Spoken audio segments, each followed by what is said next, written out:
Retrouvez Businesswoman avec MAF Pro. L'assureur des artisans, commerçants et professions libérales, c'est MAF Pro et c'est pour vous les pros. C'est la MAF.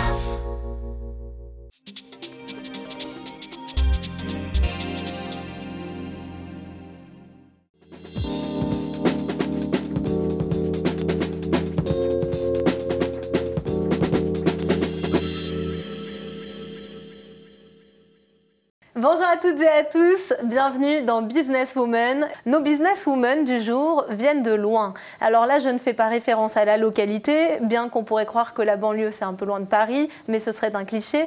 Ce que je veux dire, c'est qu'elles n'ont pas forcément eu les mêmes conditions d'accès à l'entrepreneuriat qu'une majorité de Français, et ça c'est statistiquement prouvé. Pour autant, si elles sont là aujourd'hui, c'est pour vous parler de leur réussite et vous donner envie de suivre leur voie.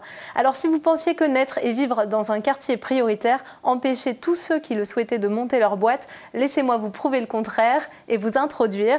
Sarah Ouattara, vous êtes fondatrice de Samara Conciergerie et co-créatrice de l'association Ambitieuse. Bonjour. Bonjour Agathe.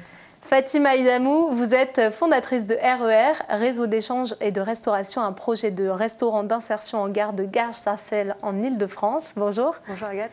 Et Radeda Kerbouj, vous êtes responsable du programme de l'entrepreneuriat dans les quartiers au sein de l'AFE, l'Agence France Entrepreneur. Bonjour Agathe. Bonjour Radeda. Vous avez toutes les trois de multiples casquettes autour de l'entrepreneuriat dans les quartiers prioritaires. Mais d'ailleurs, est-ce qu'une émission sur l'entrepreneuriat dans les quartiers prioritaires, vous trouvez ça stigmatisant? Fatima? Ah, je commence. Donc, moi, je pense que le mot quartier n'est pas approprié à la définition de où j'entreprends aujourd'hui. J'utiliserai plutôt le mot territoire. J'entreprends aujourd'hui sur Garches-Sarcelles et on développe un projet qui a l'ambition de répondre à une problématique qui est nationale, celle du vivre ensemble, celle du lien social qui se délite. Donc en gare, parce que c'est un espace où la mixité, elle est naturelle. Donc ça, c'est le projet. Donc c'est un besoin qui est national, qu'on essaie de développer déjà sur un territoire, celui de Garches-Sarcelles. Donc on ne parle pas de quartier. Moi, je viens d'une ville qui s'appelle Sarcelles. Donc je suis sarcelloise. Mon identité, elle ne se définit pas sur un quartier. Et l'action que je mène, elle ne se mène pas non plus sur un quartier. Donc voilà, le mot quartier, pour moi, n'a pas forcément un sens... n'a pas de sens en tout cas dans cet échange. Et pour vous, Radeda, qu'est-ce que vous en pensez? Comment on doit appeler du coup territoire? C'est peut-être un peu vaste. Il y a quartier prioritaire, il y a quartier politique de la ville. Il y a eu aussi zone urbaine sensible à une époque. En fait, nous, on considère, on s'appuie sur la définition officielle par décret. Donc en fait, il y a eu une loi de la programmation de la ville en 2014 qui a voulu simplifier justement cette géographie prioritaire. Et donc qui fait référence à des besoins plus spécifiques. Voilà, et donc a voulu créer, orienter, sélectionner les quartiers en fonction des territoires les plus en difficulté. Donc ils ont choisi un indicateur unique, c'est le revenu des habitants.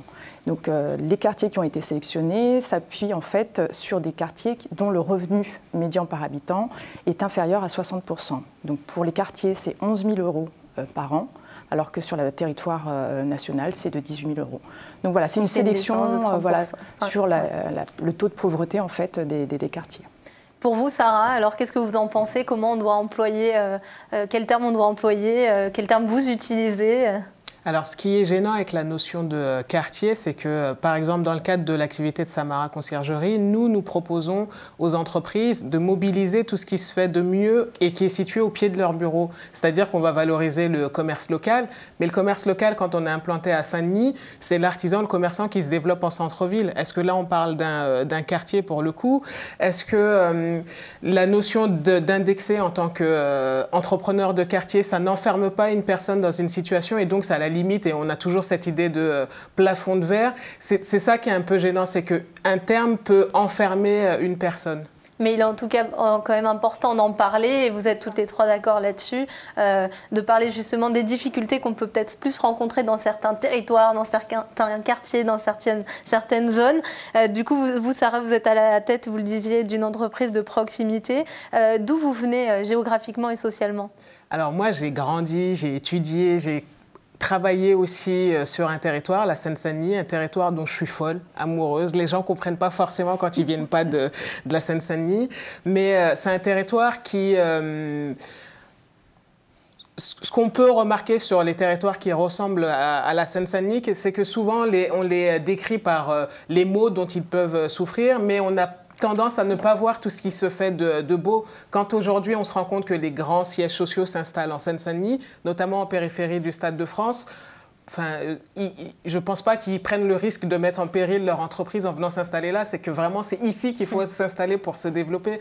Et dans le cadre de Samara Conciergerie, c'est nous, notre combat, c'est les valeurs qu'on veut porter, c'est mettre en lumière ce qui se fait de bien sur un territoire et le mettre à disposition de tout le monde. Et c'est ce que vous comptez également faire, hein, Fatima, avec votre projet RER. Mais vous avez également commencé dans les médias à travailler sur un web documentaire, je crois, qui s'appelle Sarcellopolis, récompensé tout de même d'un Visa d'Or. Félicitations. Vous êtes également bénévole sur le média local Sarcelloscope, qui est présent sur les réseaux sociaux. Ça fait quand même beaucoup de déclinaisons autour de Sarcelles. Vous aussi, vous êtes amoureuse de cette ville du Val d'Oise, je le précise, et qui est aussi le premier grand ensemble français. Oui, amoureuse de ma ville, de mon territoire, de là où je viens. Et puis la déclinaison, elle se fait parce qu'en fait, on s'est rendu compte à la suite de Sarcellopolis, du documentaire, enfin du transmédia, parce qu'il y a un doc radio et puis un doc télé, que l'information n'arrivait pas forcément, et c'est le même enjeu pour les entrepreneurs, c'est que l'accès à l'information, ce qui se passe sur le territoire, comme vient de le dire Sarah, en règle générale, est très limité. Je ne vais pas faire de publicité pour des médias locaux, mais aussi nationaux, mais on a deux sources d'information, les bulletins d'information de la municipalité, en règle générale, et le même média qui nous parle beaucoup de faits divers. Donc on se rend compte en fait que ce qui se passe vraiment sur le territoire n'est pas retranscrit finalement. Et on n'a pas forcément accès à l'information. Vraiment, je fais le lien avec l'entrepreneuriat, parce qu'on n'a pas forcément accès à l'information des associations ou des structures qui peuvent accompagner les entrepreneurs. Donc voilà, et puis la valorisation aussi de ce qui se fait. Voilà, on est amoureux d'un territoire. Sarah le fait à travers son entreprise. Et là, c'est via les médias locaux qui, je pense, sont l'avenir en fait, des médias aussi. Et quel lien vous entretenez avec votre ville ? Un lien, je pense... lorsqu'on connaît le territoire, lorsqu'on connaît bien aussi les acteurs, on a une envie d'agir. Donc c'est aussi pour ça que le projet, qui a une vocation à être dans d'autres gares plus tard, s'installe là, puisqu'il y a une connaissance du territoire, une connaissance des acteurs, etc. Donc ce lien-là, il est privilégié, je dirais. Et c'est pour ça qu'on a décidé de s'installer dans un premier temps sur le territoire de Gare Sarcelles. Et puis ensuite, Sarcelles, c'est une ville qui a vu s'installer le premier grand ensemble après la Seconde Guerre mondiale, je le précise pour ceux et celles qui aiment bien l'architecture. Et donc du coup, il y a aussi un regard assez particulier. On connaît tous Sarcelles, mais pas forcément de la bonne manière. Quelles sont vos missions à vous, Radeda, qui avait peut-être un regard un peu plus extérieur sur cette thématique? Alors, justement, comme disait Fatima, sur la partie pas accès à l'information, c'est exactement la mission de l'AFE, c'est de donner l'accès à l'information et aussi favoriser l'implantation des réseaux d'accompagnement à proximité de ses habitants. On a développé des appels à projets avec des fonds dédiés qui sont versés au réseau d'accompagnement pour qu'ils aillent s'implanter directement dans les QPV, là où ils sont dépourvus d'informations.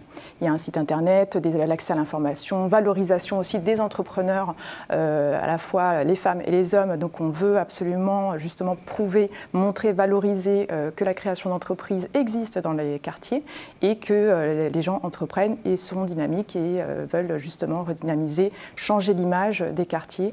Comme le disaient aussi Fatima et Sarah, cette stigmatisation récurrente par les nombreux médias qui préfèrent valoriser les faits divers ou les difficultés plutôt que valoriser les choses positives, les choses innovantes, parce qu'il y a beaucoup de choses innovantes qui se passent.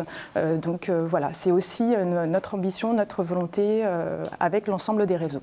Et pour valoriser tout ce qui est positif, hein, justement, vous qui nous regardez, je vous invite à partager ce live, mais surtout à prendre contact avec nous en posant des questions. questions en faisant des commentaires. Justement, nos invités sont là pour y répondre.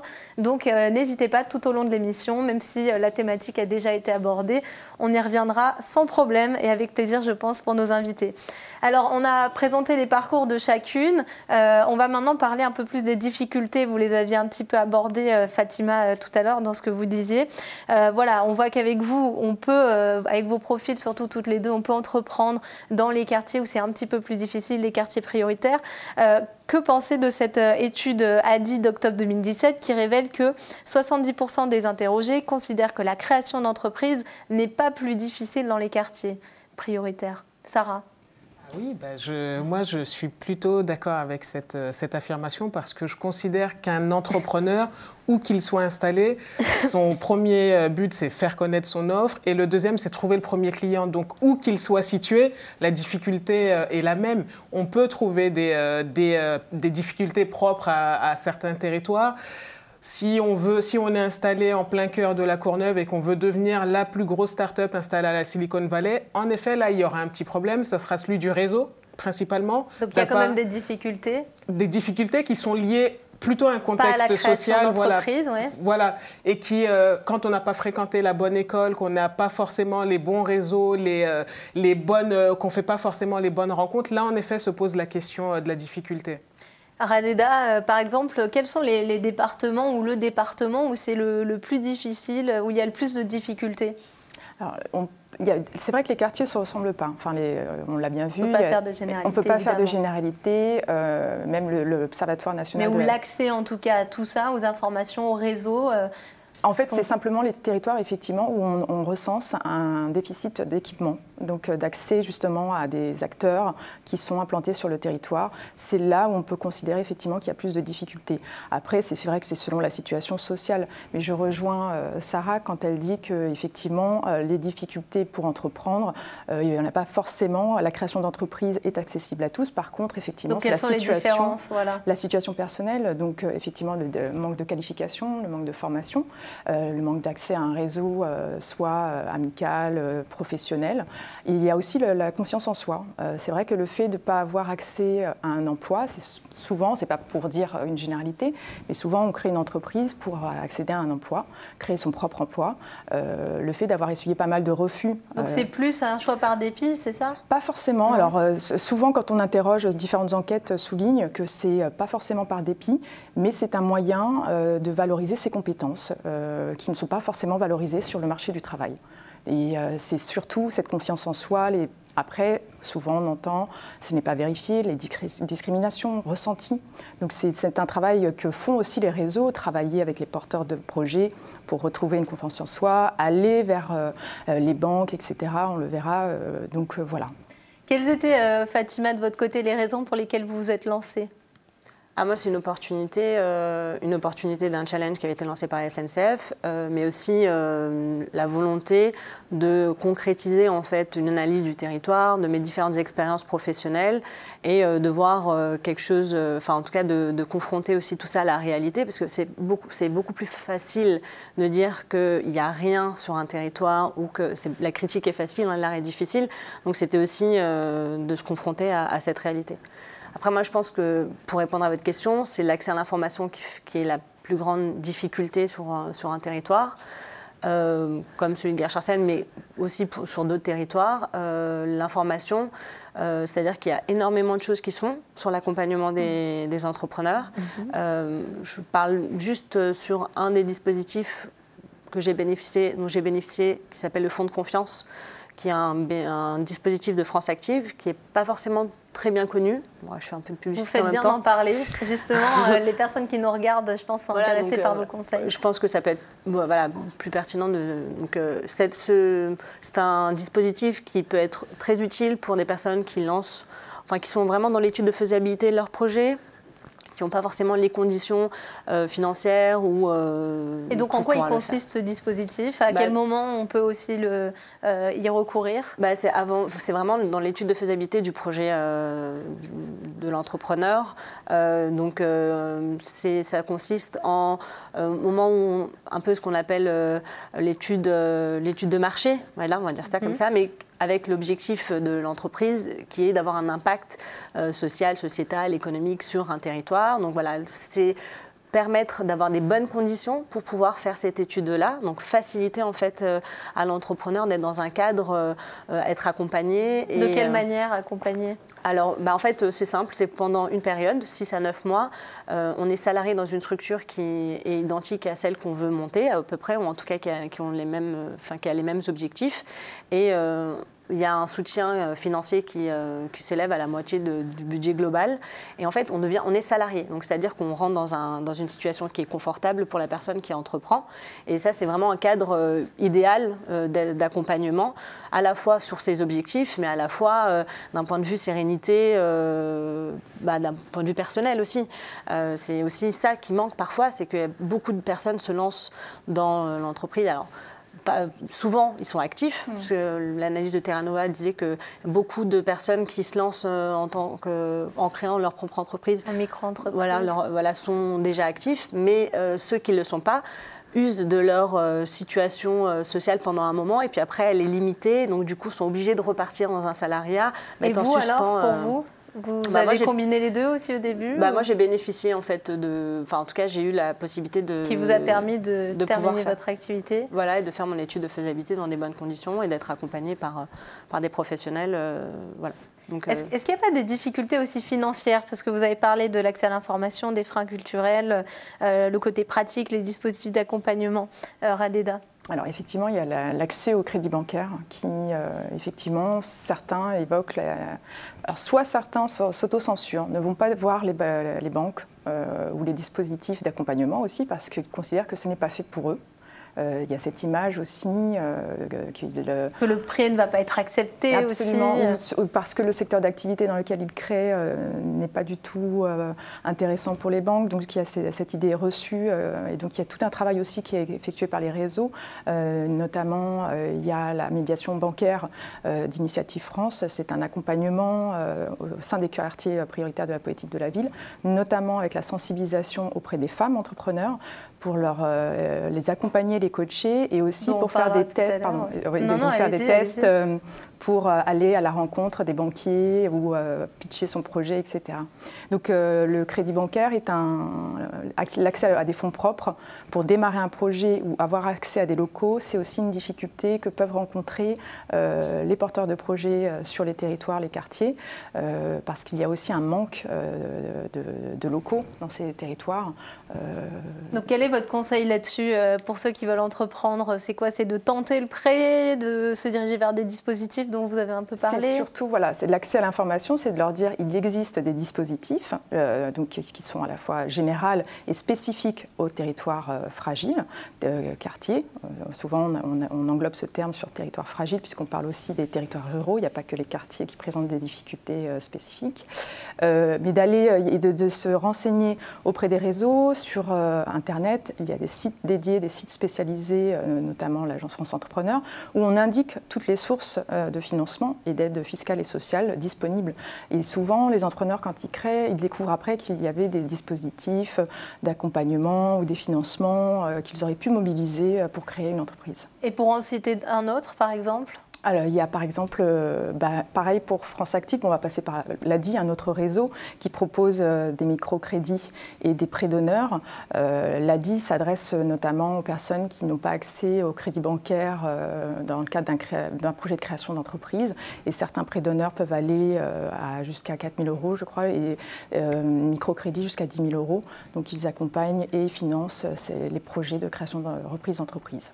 Parce qu'il y a des chiffres aussi qui prouvent que quand même dans les quartiers prioritaires ou ceux qui veulent entreprendre dans les quartiers prioritaires utilisent souvent leurs fonds personnels plus que ces dispositifs ou en tout cas le recours à des prêts.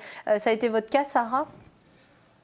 Sur la question du financement, en me basant sur la définition de l'AFE concernant les quartiers, il me semble que la Seine-Saint-Denis, donc un territoire que je connais, c'est là où on a le plus grand nombre, enfin la plus grosse proportion à la création d'entreprises. Donc finalement, on y arrive quand même à créer son entreprise. Les financements... se financer sur ses propres fonds au démarrage, ça c'est le conseil que j'ai entendu de tout entrepreneur qui dit le maximum que tu peux mettre de côté. vaut mieux l'investir.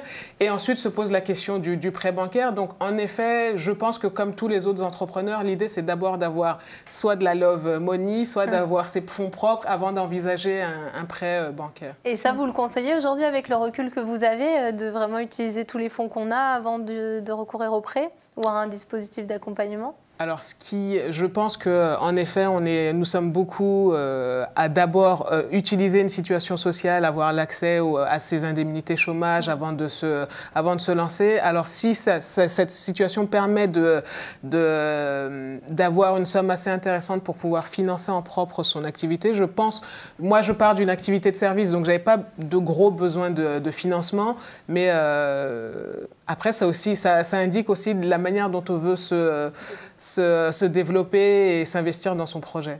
Justement, vous parliez de votre entreprise de proximité. Je pense que ce qui est essentiel et qui fait partie aussi peut-être des difficultés que vous avez pu ou auriez pu rencontrer pour vous développer, c'est le réseau. Comment vous avez construit le vôtre et comment vous avez obtenu votre premier contact ? Alors, en effet, c'est une entreprise de proximité. Nous, on a mobilisé un réseau de talents locaux, des artisans, des commerçants, des structures issues de l'économie sociale et solidaire ou parfois même des artistes, avec l'idée que, comme le disait en introduction Fatima, moi, mon métier, c'est de créer du lien entre des entreprises et des salariés qui viennent tous les jours sur un territoire sans jamais entrer en contact avec tous ceux qui font la richesse de ce territoire. C'est vraiment là mon rôle. Et finalement, il n'y a pas vraiment de difficulté, si ce n'est de faciliter cet échange-là. Et ça tombe bien que vous parliez d'économie sociale et solidaire. J'allais justement poser la question, Fatima, ça consiste en quoi l'économie sociale et solidaire ? Et est-ce que ça aide aujourd'hui dans ce contexte-là à mieux s'en sortir réellement ? L'économie sociale et solidaire, je pense qu'on peut y passer 4 heures pour avoir une définition. Moi, je donnerais plutôt celle dans laquelle moi je m'inscris, à savoir répondre à des besoins qui ne sont pas forcément couverts sur un territoire, qui sont en lien, qui ont un impact économique, social, économique dans la création de valeur, sociale ou création d'emplois également, et avec une valeur en fait. C'est-à-dire qu'il y a aussi une valeur nous on prône. On fait partie en tant que RER de l'économie sociale et solidaire, c'est aussi comme ça qu'on se définit, puisque l'objectif c'est aussi de permettre à des personnes éloignées de l'emploi via un chantier d'insertion de pouvoir accéder, être remobilisées et de répondre à un besoin qui est celui du lien, qui est quand même une problématique à chaque fois qu'on répète, le lien social se délite, le vivre ensemble se délite, etc. Donc de répondre aussi à cette problématique-là.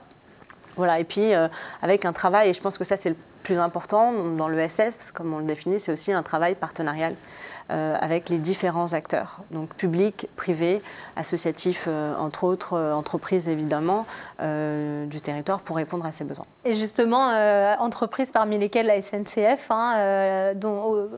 qui a lancé un appel à projet Gare partagée auquel vous avez répondu en 2016. Vous avez même remporté aussi un prix, encore une fois, je crois, autour de ça.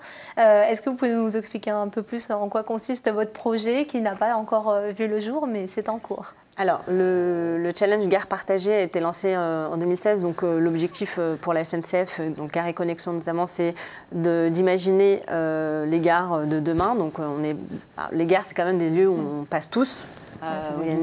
Et on passe beaucoup de temps. On y passe beaucoup de temps, oui, parfois, quand on attend.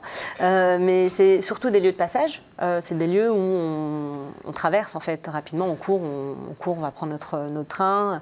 Et on n'a pas les mêmes gares, en fait. Les gares du quotidien, ce ne sont pas les gares comme la gare en Ile-de-France, la gare du Nord, où ce sont des grandes gares où on voit beaucoup de centres commerciaux se développer. Donc, ce ne sont pas du tout les mêmes gares. Donc là, l'idée, c'est de passer d'une gare de passage à une gare de vie. Donc, de quelle manière? De quelle manière? Et ben, là, c'était la réponse des porteurs de projets, parce que Sarah aussi a fait le challenge l'année d'après. L'année d'après. Mais donc, du coup, c'est d'y répondre. Et là, encore une fois, l'ESS, connaître le territoire, développer un projet qui est totalement ancré. Il y a vraiment un ancrage territorial très important. Donc là, pour le projet RER qui s'installe d'abord en gare Sarcelles et puis ensuite d'essayer de mesurer l'impact et de voir comment on peut se déployer ailleurs, sur d'autres gares. en zone urbaine, mais aussi en zone rurale, parce qu'il y a de plus en plus de patrimoine, de foncier de la SNCF qui ne sont pas forcément exploités, c'est d'avoir un modèle économique, celui de la restauration, parce qu'en gare, on a tendance quand même à souvent acheter de quoi de se restaurer. Et souvent mal.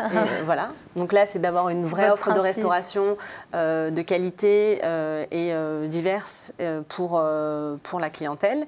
Et aussi d'avoir un lieu de vie, donc avoir une programmation, être ce lien entre ce qui est fait à Garges et à Sarcelles pour le coup, donc sur les territoires, et la population en fait, et les gens qui passent par la gare. Parce que de fait, il y a la mixité, cette fameuse mixité qu'on cherche partout, qu'on essaie de créer, qu'on voit dans les différents objectifs des associations. Elle existe dans les gares. Elle existe dans les gares, et donc de pouvoir avoir cette opportunité de s'en saisir pour pouvoir rendre compte de ce qui se fait réellement. Donc c'est l'association de ces deux actions qui feront RER. Et juste pour un chiffre qui est quand même assez important, c'est que la gare de Garches-Sarcelles, c'est 35 000 personnes par jour qui y passent. C'est autant que Marseille-Saint-Charles, et on ne s'en rend pas compte. Mais c'est un tiers de la population qui passe par la gare. Donc la gare, c'est vraiment un lieu de vie qu'on oublie très souvent. Et autant de potentiel de moments de partage aussi en vue. Sarah, vous vouliez dire quelque chose? Alors oui, vous aviez cité comme exemple la SNCF, une grande entreprise. Et pour le coup, pour revenir à la problématique de notre émission, peut-être la difficulté pour les entrepreneurs dits de quartier et pour les entrepreneurs de manière générale, c'est que avoir accès ou pouvoir prétendre à fournir une offre à ces grandes entreprises, ça représente là une grande difficulté parce que habitués à ces schémas déjà identifiés, à ces circuits, à travailler uniquement avec des entreprises de la même taille.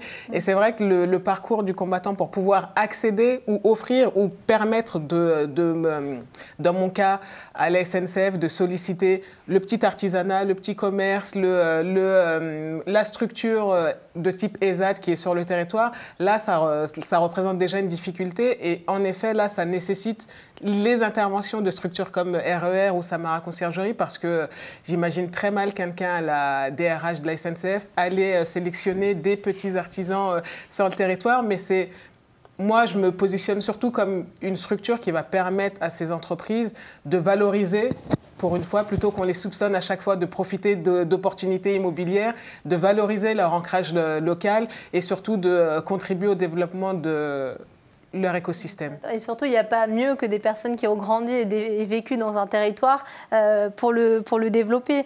Justement, l'une des problématiques aussi que vous n'avez pas encore abordées, c'est la question des femmes. Malgré tout, je pense que c'est un des points sur lesquels aussi il y a beaucoup à dire et sur lesquels il y a de grandes différences. Fatima, vous justement, vous souhaitez les valoriser, ces femmes, dans votre projet RER. Vous en parlerez juste après. Radeda, quelles sont les difficultés auxquelles sont confronter les femmes, plus dans les quartiers prioritaires qu'ailleurs?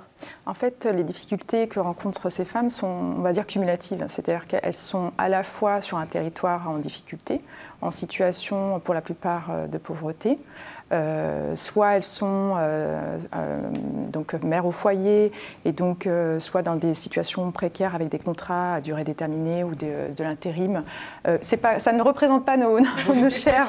Et c'est le but, sinon elles mais ne seraient justement pas là cette diversité. Le but, c'est de donner envie, voilà, toutes les femmes de suivre votre voie. Les chiffres le disent, hein, ce territoire, il y a beaucoup de femmes en situation de monoparentalité, il y a beaucoup de, pas uniquement des femmes d'ailleurs, beaucoup d'emplois précaires. Une femme sur deux est inactive sur les quartiers. Donc ce ne sont pas effectivement ce n'est pas représentatif de la situation totale, mais c'est une réalité et dont il faut prendre en compte. Et il faut aussi les accompagner. Voilà, elles n'ont pas une situation aussi formation professionnelle, compétences, etc.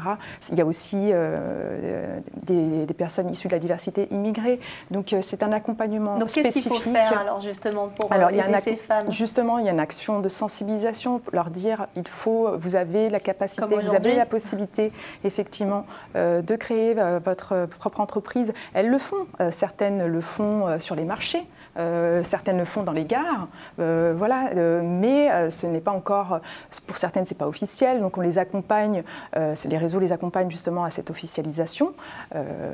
Certaines font des actions dans leur circonscrite à leur quartier et ne se rendent pas compte qu'elles peuvent créer en fait une entreprise. Elles ont des compétences, elles peuvent aussi être... peut-être qu'elles n'y pensent pas. Elles n'y pensent pas forcément, donc voilà, l'action principale c'est la sensibilisation, faire de la détection, aller vers elles, aller vers de manière générale les habitants, hein, ça ne concerne pas uniquement les femmes, et leur dire c'est possible, vous avez des réseaux, des acteurs qui sont là, on peut vous accompagner, vous aider à monter votre business plan, et c'est ce que font justement Sarah et Fatima. Sarah aussi avec votre activité de cofondatrice de l'association Ambitieuse, vous pouvez nous en parler un peu ?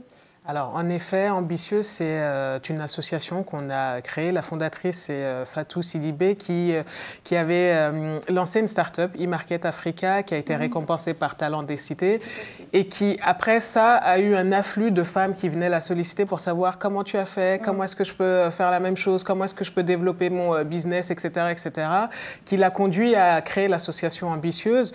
L'idée, c'est, comme vous le disiez, de pouvoir accompagner des femmes qui sont déjà actives, parce qu'on a les chiffres de familles monoparentales, de femmes qui ne travaillent pas ou qui subissent des CDD, mais il y en a beaucoup qui travaillent déjà, qui sont déjà commerçantes, entrepreneurs ou toute autre chose, coiffeuses à domicile.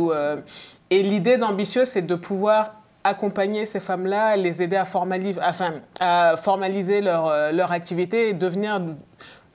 créer l'entreprise, savoir comment gérer un compte et les accompagner dans tout ce processus-là. Parce que finalement, des femmes entrepreneurs, il y en a déjà tellement, il faut juste pouvoir formaliser et puis rendre ça plus concret. Exactement. Ça a l'air d'être pas problème à la difficulté majeure de le formaliser, de se rendre compte de ce qu'on fait, finalement d'être ambitieuse en fait, comme c'est le nom de votre association. Exactement. À juste titre.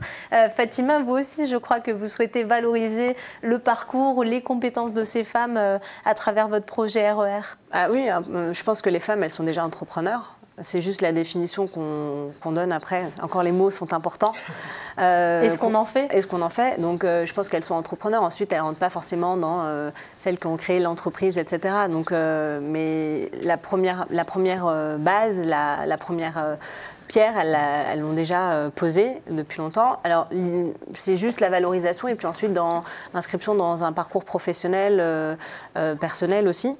Donc, dans le cadre de l'association RER, nous, on souhaite valoriser des compétences ou en tout cas qui ne le sont pas dans le cadre professionnel. Comme par exemple la restauration, c'est quelque chose qu'on voit très souvent, des femmes dans dans les centres sociaux qui sont mobilisés pour faire de la restauration parce que c'est important, c'est convivial, etc. À titre bénévole souvent ou voilà, dans le cadre d'une activité associative la plupart du temps. Et c'est aussi un parcours professionnel qui peut les intéresser. Alors quand ça les intéresse, hein, l'objectif c'est pas forcément de se dire ah parce qu'on est femme donc du coup on est associé à la restauration et donc c'est lorsqu'il y a un choix, une volonté. On voit de plus en plus de femmes proposer des services de restauration, la pâtisserie. C'est à la mode, la pâtisserie, avec toutes les émissions télé qui se développent. Et donc, du coup, il y a pas mal de choses qui se font sur le territoire. Et aussi, là, c'est les chiffres de l'État, c'est que sur les parcours d'insertion, c'est très particulier l'insertion, c'est vraiment une remobilisation des personnes qui sont éloignées de l'emploi sur un métier qui n'est pas forcément le métier qui va être après à la suite forcément le métier de la personne qui est en insertion. Donc ça peut être juste un espèce de tremplin, de marchepied qui permet à la femme, à l'homme, parce qu'il y a aussi des hommes qui sont en insertion, de pouvoir se remobiliser et d'être remobilisé en fait sur un temps donné et ensuite d'être accompagné surtout. Et je pense que c'est l'accompagnement, toujours, on en reparle, l'accompagnement, ne pas être seul face à cette situation qui peut très vite enfermer les gens dans l'isolement. Alors justement, il y a une question Internet qui vient d'arriver. Je ne sais pas par qui elle est posée exactement et c'était de toute façon la question que j'allais poser juste après. On est connecté apparemment. Ça parle gouvernement et politique justement. Est-ce que le gouvernement, j'aimerais bien qu'on me la repose pour avoir la certitude de ne pas me tromper, le gouvernement actuel vous accompagne-t-il dans vos projets? Parce que justement, on a l'impression que le gouvernement commence à s'occuper des quartiers prioritaires en ce moment, avec tout ce qu'on entend, avec aussi l'économie sociale et solidaire dont on pouvait parler tout à l'heure. Mais est-ce que concrètement, sur le terrain, vous le ressentez ou l'avez ressenti, Fatima? Le gouvernement, déjà pour qu'une action puisse se faire dans le temps, ça prend plus que le temps de l'installation du gouvernement. Donc pour voir les effets, moi je pense que là pour le coup, moi je suis accompagnée par Initiative 95. Qui est une association qui accompagne les entrepreneurs, enfin les porteurs de projets dans un premier temps. C'est la structure qui a été la porte d'entrée en fait vers d'autres partenaires, voilà. Donc pour pas répondre à la question surtout, je dirais que les structures existent déjà. Qu'elles étaient là bien avant le gouvernement actuel. J'espère qu'elles seront encore là après et qui nous accompagnent et qui accompagnent les porteurs de projets à la fois sur la formalisation du projet, à la fois aussi sur du financement, parce qu'il y a aussi la question du financement. Donc nous, on a bénéficié de pas mal du fonds de confiance, puisque c'est Initiative 95 qui représente 95 parce que je suis basée dans le département du 95, qui représente, voilà, qui accompagne sur le fonds de confiance, qui accompagne sur le. Donc pas de grande différence pour vous a priori. Mais je pense que c'est difficile de parler de mesurer cette. Elle vient de dire oui, puisque le gouvernement. La question est un peu bizarre. Oui, de toute façon, on ne peut pas ressentir directement comme vous le disiez. Comme elle le dit, elle a été accompagnée par un réseau qui bénéficie de financements publics, européens, donc indirectement, l'État intervient sur ces sujets. Mais depuis longtemps. C'est pas depuis un an. Justement, peut-être que Sarah, vous, avec l'association, vous qui aidez à accompagner des personnes, est-ce que vous voyez des changements sur ce qui existe, sur ce qui peut être proposé aux femmes ou pas particulièrement? Par nature, je suis désolée quand j'entends accompagnement État plus quartier. Par définition, j'ai un peu peur. En effet. Alors, voir si le gouvernement actuel aide davantage, ça, j'ai pas suffisamment de retours pour le savoir. C'est vrai qu'on a beaucoup d'annonces. Maintenant, il faut qu'elles soient suivies des faits. Mais moi, pour me lancer dans l'aventure Samara, j'ai bénéficié de beaucoup d'accompagnement qui m'a été vraiment utile parce que j'ai validé un master en management public et gestion des collectivités locales destiné à travailler dans l'administration, donc très étrangère au milieu de l'entrepreneuriat. Que vous avez quitté. En effet, et je me suis tout de suite rendue vers une première structure, ensuite vers une couveuse et ensuite vers une troisième structure pour l'accompagnement. Lesquelles de structures? Alors, j'ai commencé par Créajeune, la couveuse Astrolabe, et ensuite j'ai rejoint le programme d'accompagnement pour l'entrepreneuriat féminin lancé par HEC. Mais c'est des programmes qui ont un impact sur votre activité réellement, que vous conseillez? Je les conseille. Je les conseille parce que moi, j'avais besoin surtout de me rassurer, de pouvoir tester mon service. J'avais surtout vraiment besoin, comme je vous le disais, de me rassurer. Mais l'entrepreneur, quand on fait le choix d'être entrepreneur, c'est le choix de l'indépendance, de l'autonomie, de la responsabilité. Et c'est vrai que dès lors que je me suis installée dans mon espace de coworking, plein coworking pour ne pas le citer, et que j'étais au contact de plusieurs entrepreneurs beaucoup plus aguerris, beaucoup plus construits et beaucoup plus grands que moi. Qui vous ont transmis justement beaucoup plus peut-être que le programme en lui-même. Exactement. Et c'est là où on se dit, ah bon, il n'y a plus de parachute, je dois faire et je dois bien faire. Et finalement, c'est là que ça réussissait le mieux. Le réseau, encore une fois. Encore une fois. Et justement, Radeda, peut-être que vous avez un point de vue un tout petit peu plus extérieur. Très rapidement, est-ce que vous voyez que les choses sont en train de changer, que les lignes sont en train de bouger et qu'est-ce qui va changer? Alors, je vais rejoindre là un moment mes invités. Là. Sur le plan du gouvernement, effectivement, l'objectif, c'est de dire et surtout de communiquer largement que tous les dispositifs sont à destination de la généralité, l'ensemble de la population. Et donc, les dispositifs de droit commun bénéficient à tous. Est-ce qu'il n'y a pas des besoins plus spécifiques ou des accompagnements plus spécifiques qui devraient être créés? Il y a des accompagnements spécifiques, notamment sur l'accès à la proximité de l'information. Voilà, c'est de surtout leur donner, on leur dit bien sûr il y a de l'information, mais surtout de leur amener l'information parce que forcément c'est beaucoup plus difficile sur ces territoires. Ça arrive alors ou ça va arriver. En tout cas, nous, on lance nous-mêmes, l'Agence France Entrepreneur lance des actions sur ces territoires pour que justement les habitants des quartiers bénéficient de ce dispositif d'accompagnement de l'émergence jusqu'au développement de l'entreprise. Parce qu'une fois qu'on a créé son entreprise, ce sont des appels à projets qui sont lancés pour offrir une offre d'accompagnement complète sur les territoires. On les lance sur des territoires expérimentaux, 10 de 7 quartiers et 3 territoires ruraux. Et on développe des appels à projets avec les régions métropoles, justement pour offrir cette offre d'accompagnement. Voilà ce que je voulais vous dire. Super, on va terminer sur les enjeux. C'est vrai qu'il y a beaucoup de choses à dire dans cette émission. S'il y a d'autres réactions, n'hésitez pas. Hein. On a encore là quelques minutes pour répondre à vos questions.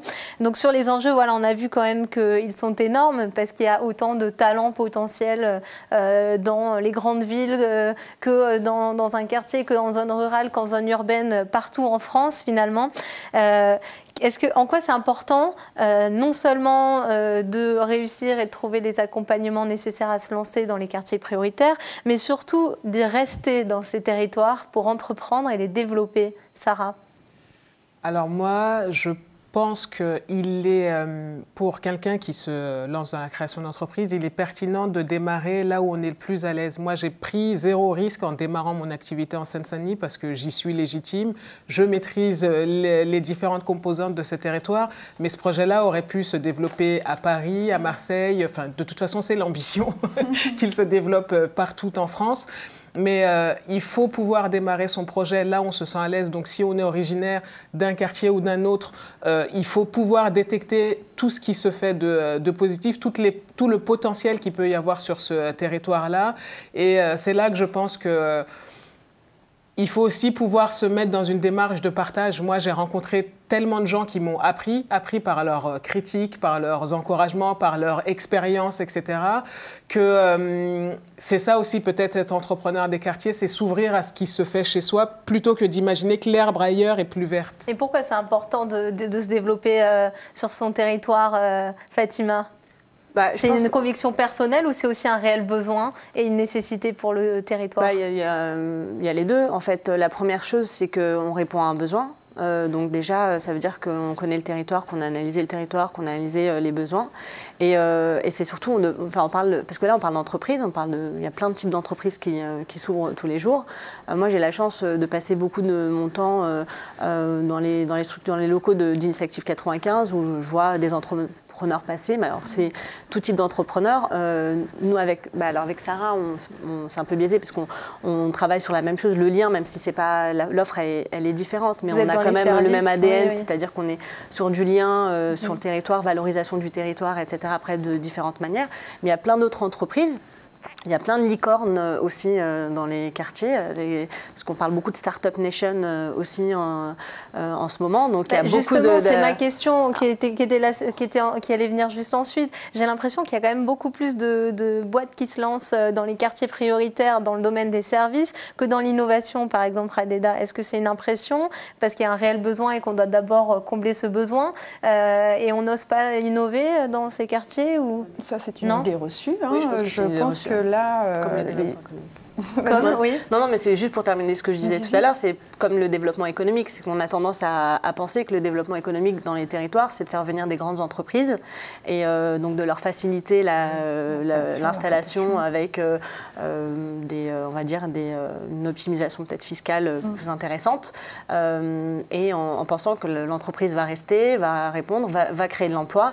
Alors il y a sûrement de l'emploi qui est créé, mais accompagner et créer en fait cette infrastructure pour permettre aux entreprises de l'ESS, aux associations, ou à celles qui veulent aussi créer de l'emploi, qui est vraiment, pour moi, c'est tout un travail d'orfèvrerie, c'est-à-dire on crée de l'emploi sur le territoire, on répond à des besoins.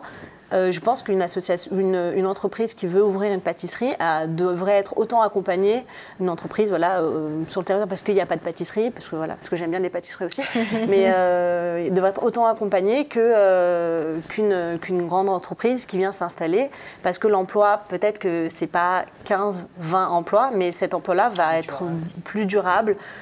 et utile à peut-être une plus large population, contrairement aux entreprises. Permettre à d'autres entreprises de s'installer à côté parce qu'il y aura aussi une attractivité. Un attrait, Voilà. Donc il y a aussi vraiment qu'est-ce que veut dire faire du développement économique sur les territoires où il y a des difficultés, parce qu'on n'oublie pas qu'il y a quand même des difficultés, un cumul de difficultés sur...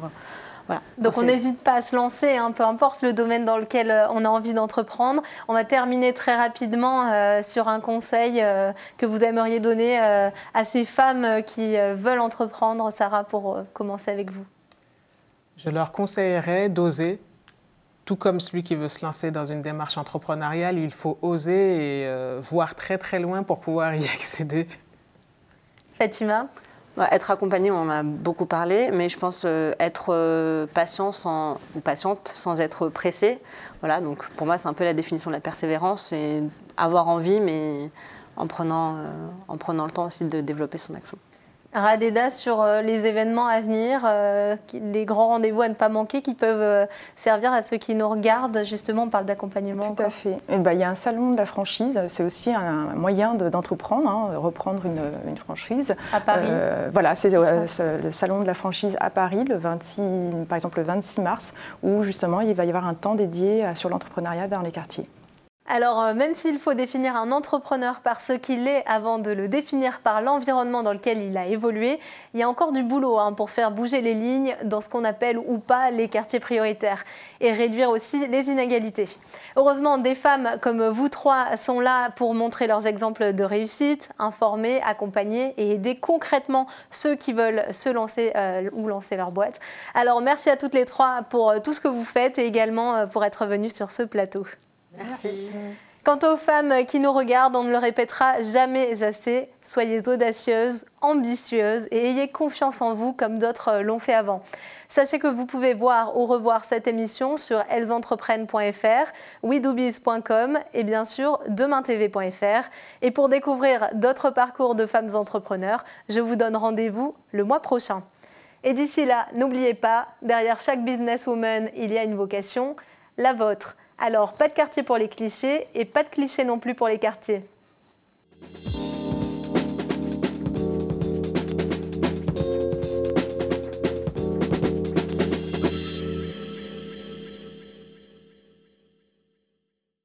Businesswoman vous a été présenté par MAF Pro. L'assureur des professionnels et de la santé collective, c'est MAF Pro et c'est pour vous les pros. C'est